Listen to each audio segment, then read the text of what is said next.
Assalamu alaikum wa rahmatullahi ta'ala wa barakatu. Ina muku barka da wannan lokaci, da fatan kowa yana cikin ƙoshin lafiya.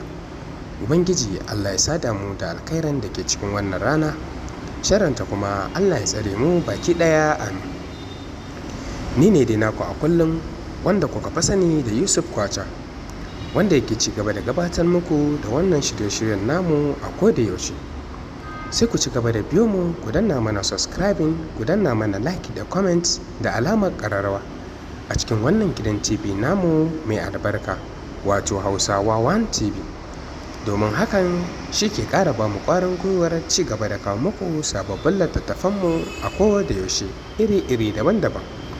Yau ma muna ɗauke da wannan sabon labarin namu mai taken budurwa ta ce ta kira ni a waya, idan kai ne ko ke ce ya zaki. Bismillahirrahmanirrahim. Labarin ni da budurwata ce ta kira ni a waya, ta ce bebi na, ina ta neman wayanka domin in ga na faranta maka rai, amma ban samu ba sai yanzu. Don Allah ina roƙonka, ina so ka tattaro duk abokanka ku zo gidanmu, ina son ganinka. Zan haɗa mana walima gobe. Muna gama wayar na kira abokaina duka, na gaya musu wasu suna da abubuwan da za su yi amma suka fasa domin su amsa gayyatata. Washe gari muka kama hanyar Kaduna daga Gombe. Sai da muka je ƙofar gidansu, yarinyar sai na kira ta a waya. Ina kiranta sai ta ce min, haba my dear, wai ka zata da gaske nake ma? Ni fa wallahi wasa nake maka, ka san dama mana irin wannan wasan da kai. Ku koma gida kawai. Raina ya ɓaci, ban ce mata komai ba, na bawa abokaina haƙuri muka koma gida. Yanzu ni ma lokaci ya yi da zan rama.